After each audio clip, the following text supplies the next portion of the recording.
पिछले वीडियो में मैंने आपको न्यूट्रिशन यानी कि पोषण के बारे में जानकारी दे दिया था। अब जो आपका वीडियो है वो है पाचन तंत्र से संबंधित यानी कि डाइजेस्टिव सिस्टम के बारे में। तो आप हेडिंग बनाइए डाइजेस्टिव सिस्टम और पहला पॉइंट मनुष्य का पाचन तंत्र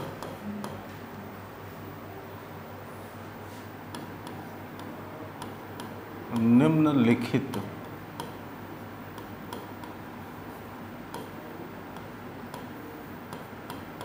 दो भागों में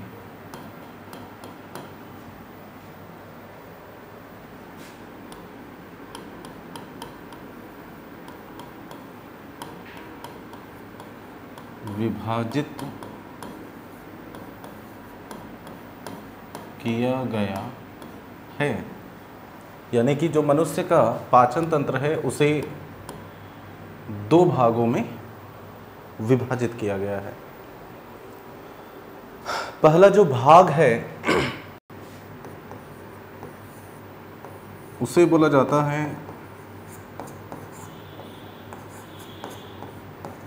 आहार नाल, जिसे एलिमेंट्री कैनाल कहते हैं, और दूसरा जो भाग है उसे बोला जाता है सहायक पाचक अंग यानी एक्सेसरी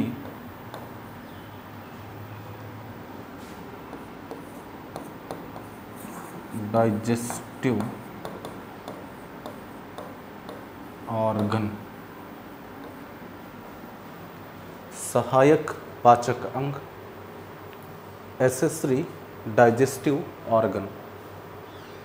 ये जो आहार नाल होता है ये प्रत्यक्ष रूप से भोजन का पाचन करता है।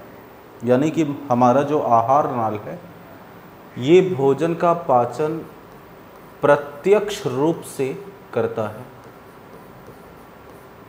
प्रत्यक्ष रूप से करता है, जबकि सहायक पाचक अंग भोजन के पाचन में सहायता करता है। याद रखेगा, यानी कि भोजन को पचाने का जो प्रमुख रूप से रिस्पॉन्सिबिलिटी है वो आहार नाल की है, लेकिन कभी कभी हमारा जो आहार नाल होता है वो भोजन को पचाने में विफल होने लगता है। भोजन को पचाने का प्रमुख कार्य जो होता है वो आहार नाल का ही है, लेकिन कभी कभी आहार नाल भोजन को पचाने में विफल होने लगता है, तो सहायक पाचक अंग आहार नाल को सपोर्ट करते हैं ताकि आहार नाल भोजन का पाचन कर सके। जैसे ये देखिए, पहला जो अंग है सहायक पाचक अंग में वो है लीवर। यानी कि ये जो लीवर है ये खुद भोजन का पाचन नहीं करता, आहार नाल को सपोर्ट करता है। ठीक उसी प्रकार से पैंक्रियाज ये भी भोजन का पाचन नहीं करता। गॉल ब्लैडर,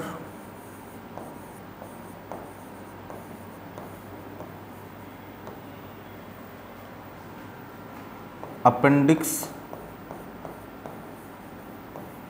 ये सारे अंग जो होते हैं वो सहायक पाचक अंग के अंतर्गत कंसीडर किए जाते हैं।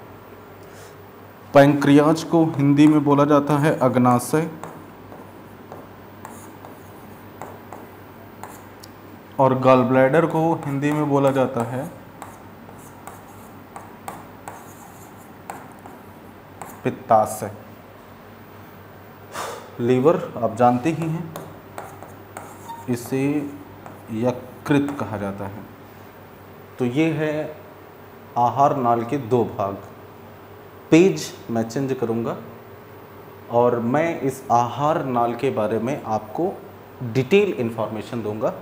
तो अगर आप स्क्रीनशॉट ले रहे हैं तो आप स्क्रीनशॉट ले लीजिए, या फिर उम्मीद है कि आपने इसको लिख लिया है। पेज चेंज करूँगा मैं।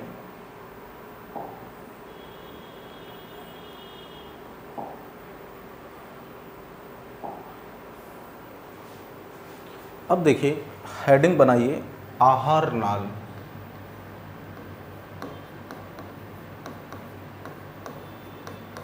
और लिखिए इसमें पहला पॉइंट, मनुष्य का आहार नाल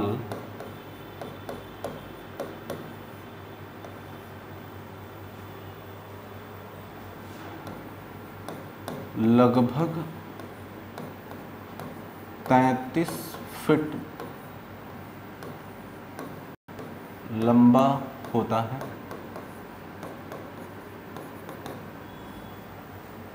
नेक्स्ट इंपॉर्टेंट पॉइंट,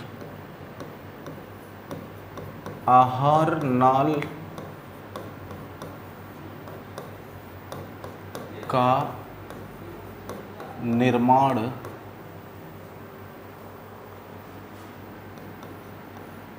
निम्नलिखित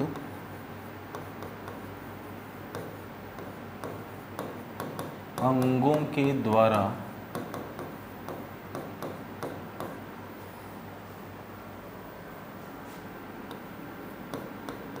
होता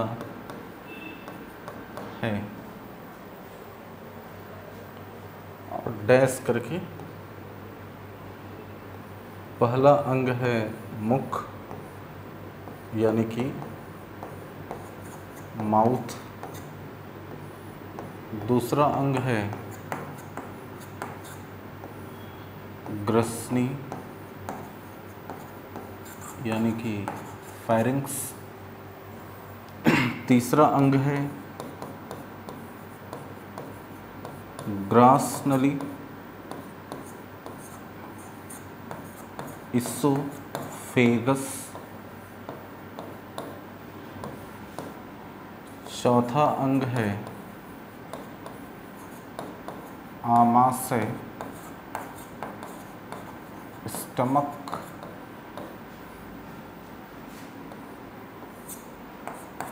पांचवा अंग है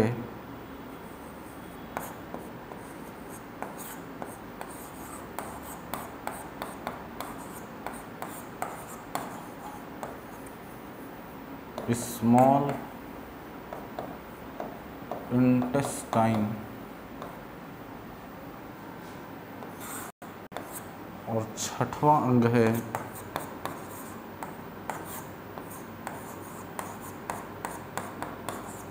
बड़ी आंत, जिसे इंग्लिश में बोला जाता है लार्ज इंटेस्टाइन।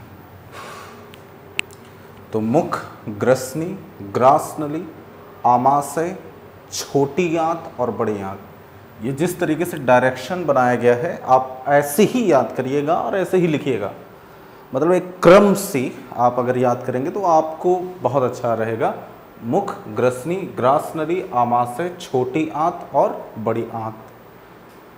अब हम लोग इन सारे अंगों को और डिटेल में, यानी कि इस मुख के बारे में हम लोग डिटेल में पढ़ेंगे, फिर ग्रसनी, फिर ग्रास नली, आमाशय, छोटी आंत और बड़ी आंत के बारे में डिटेल में जानकारी प्राप्त करेंगे।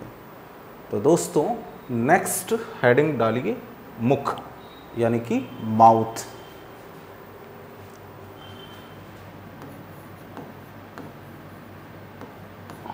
माउथ। अब यहां पर देखिए, पहला पॉइंट, मुख का निर्माण निम्न लिखित 4 अंगों के द्वारा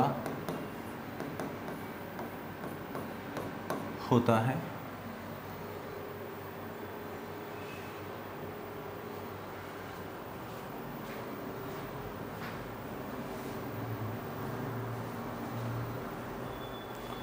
तो मुख का निर्माण निम्नलिखित 4 अंगों के द्वारा होता है।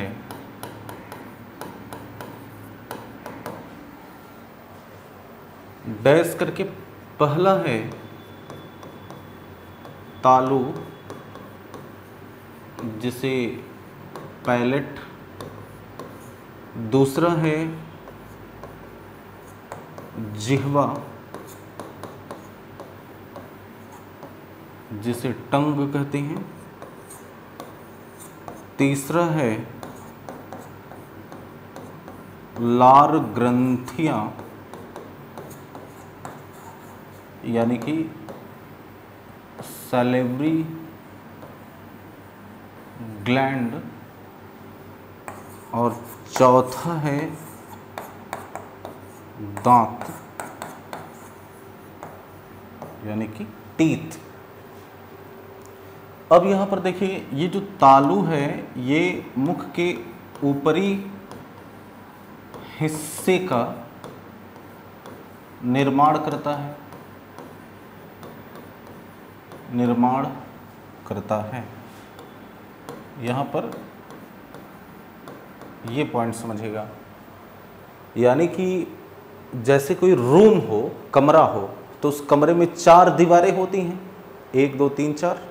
तो ऐसे हमारा मुख भी रूम की तरह होता है, और जो रूम का छत होता है और रूम का फर्श होता है, वैसे ही मुख का जो छत है वो है तालु, और मुख का जो फर्श है वो है जिह्वा। यानी जब हम अपने जीभ को ऊपर ले जा करके टच करवाएं, तो जहाँ पर हमारी जीभ टच करती है उसे बोला जाता है तालु। जहाँ पर हम जब जीभ को ऊपर ले जा करके टच करवाते हैं, तो जहाँ पर हमारी जीभ टच करती है उसे बोला जाता है तालु, और जहाँ तक हमारी जीभ टच करती है वो होता है कठोर तालु। यानी ये तालु जो होता है ये 2 प्रकार का होता है। एक होता है जिसे बोला जाता है कठोर तालु, और दूसरा होता है जिसे बोला जाता है कोमल तालु। कठोर तालु जहां तक हमारी जीभ टच कर पाती है वो कठोर होता है, इसलिए उसको कठोर तालु कहते हैं। और फिर उसके अंदर का भाग यानी जहां से हमारा जीभ टच नहीं कर पाता उसे कोमल तालु कहते हैं। तो तालु मुख का ऊपरी हिस्सा है और ये 2 प्रकार का है, एक कठोर तालु, दूसरा कोमल तालु। जब हम अपने जीभ को ऊपर ले जा करके टच करवाते हैं तो जहाँ तक हमारी जीभ टच करती है वो है कठोर तालु, और जहाँ से हमारी जीभ टच नहीं कर पाती यानी उसके अंदर का जो भाग होता है उसे बोला जाता है कोमल तालु।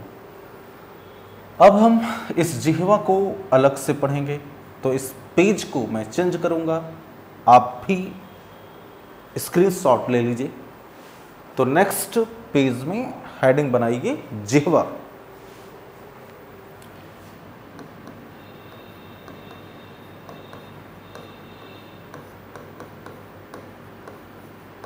यानी कि टंग। पहला पॉइंट इसमें लिखिए, यह मुख के निचले हिस्से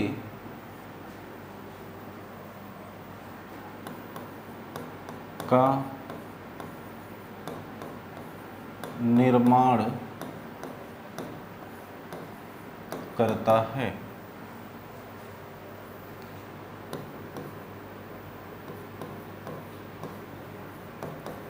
जिह्वा का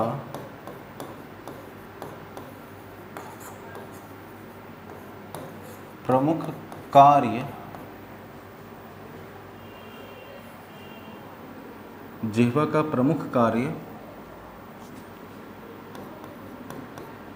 बोलने में सहायता करना,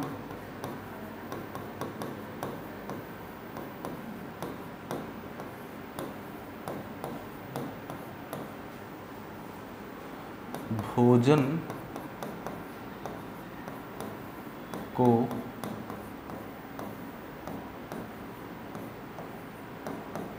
निगलने में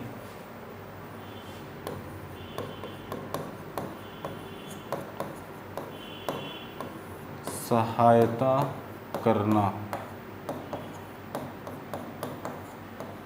भोजन के स्वाद की पहचान करना।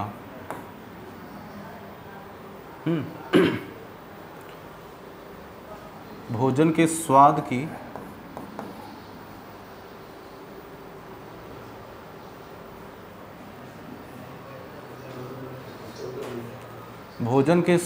की पहचान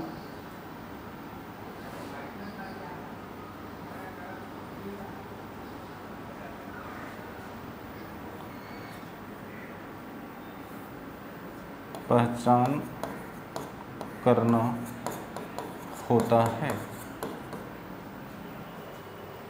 नेक्स्ट पॉइंट, जिह्वा में 3 प्रकार की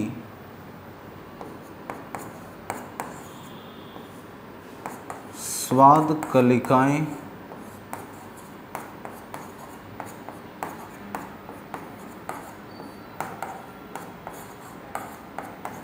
पाई जाती हैं, जो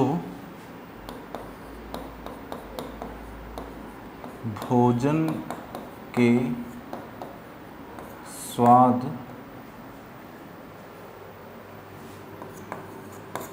का पहचान करती हैं।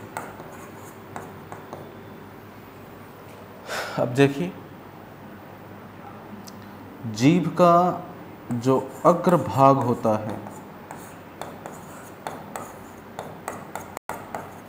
वो मीठा और नमकीन स्वाद का पहचान करता है। जीभ का जो पार्श्व भाग है, अगल बगल वाला भाग,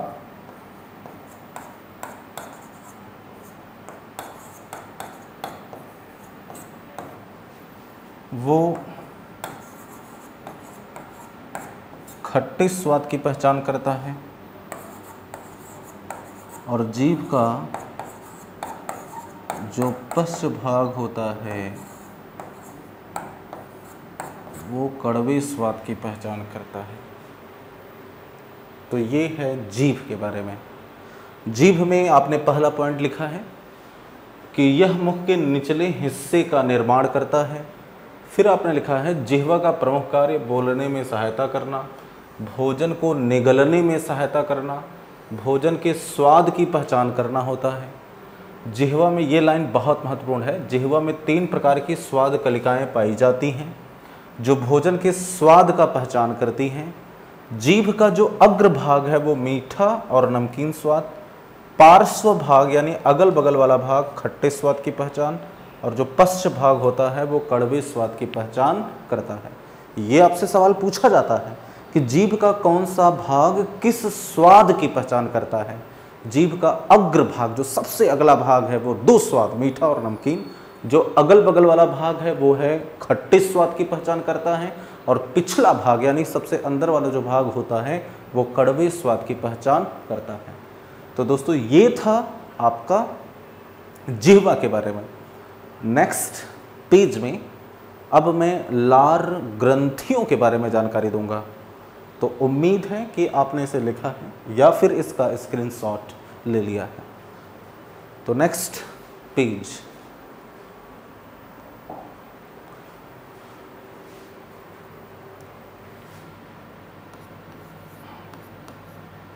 लार ग्रंथियां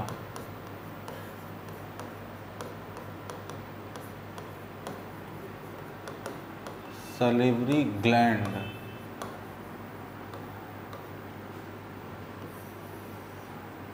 पहला पॉइंट,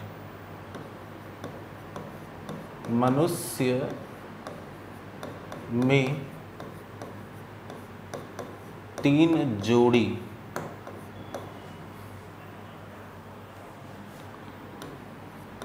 लार ग्रंथियां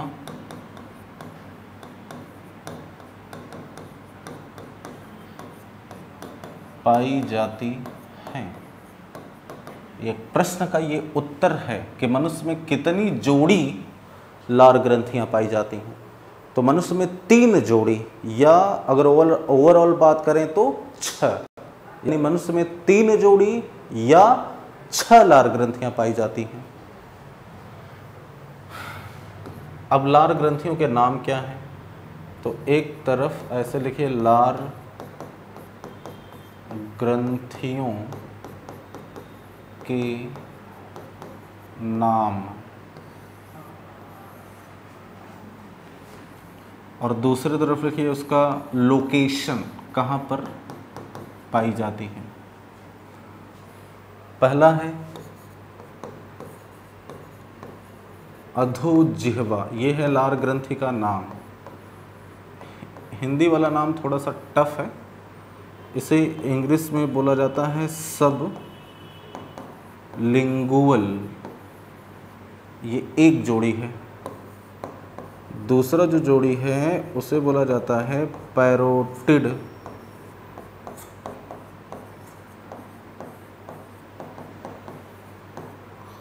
तीसरा है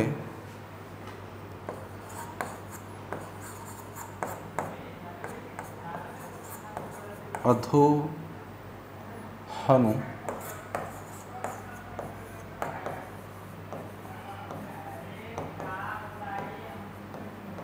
सब मैक्सिलरी। इसका लोकेशन है जीभ के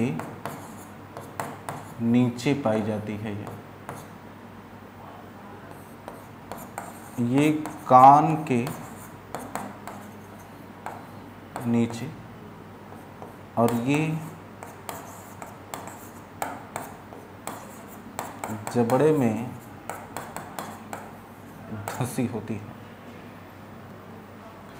ये सबसे छोटी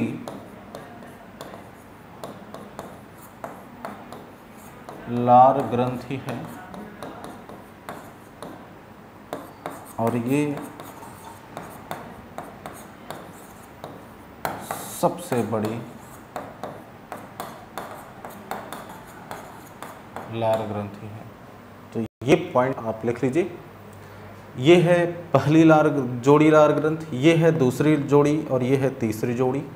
लार ग्रंथि में सब लिंगुअल जो कि जीभ के नीचे, पैरोटिड कान के नीचे, अधोहनु सब मैक्सिलरी जबड़े में धंसी होती है।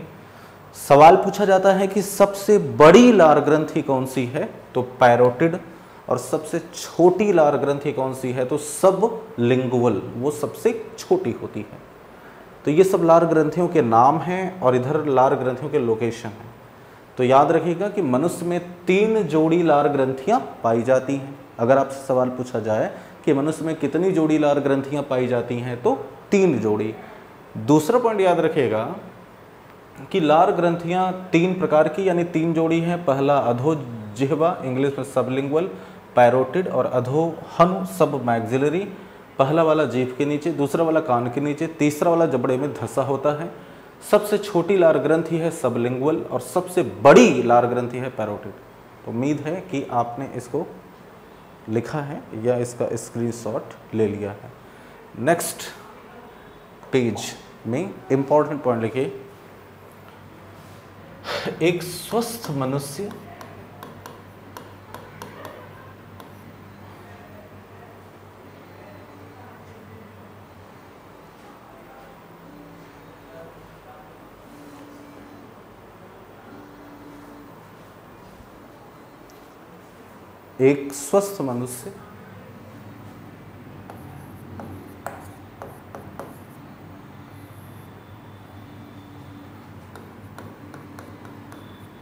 प्रतिदिन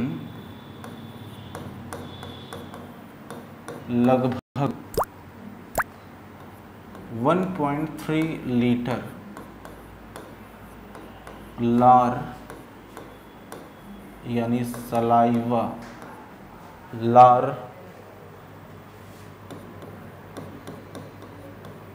का निर्माण करता है।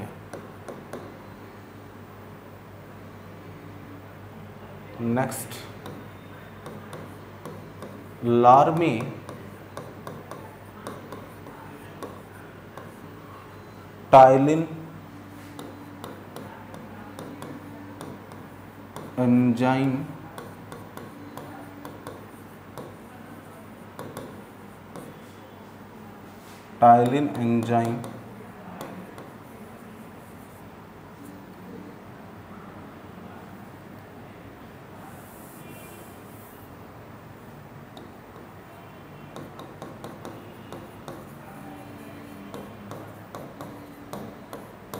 पाया जाता है।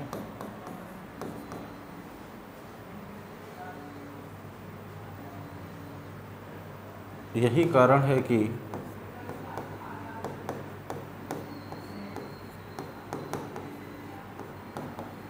भोजन का पाचन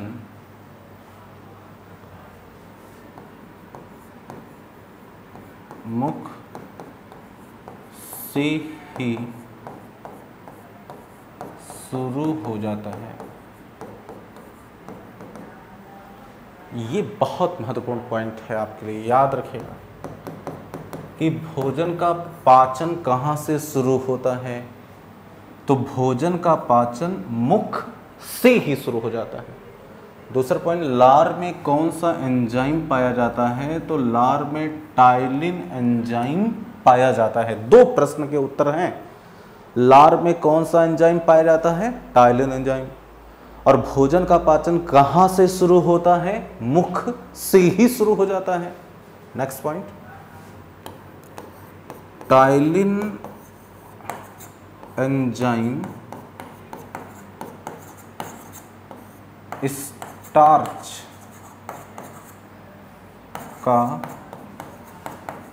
पाचन करके उसे शुगर में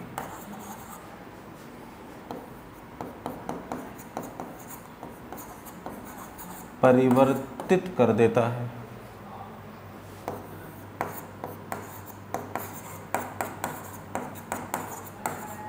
यही कारण है कि जब हम रोटी को अच्छी तरह से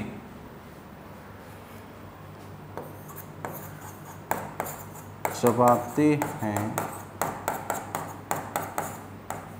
तो रोटी हमें मीठी लगती है।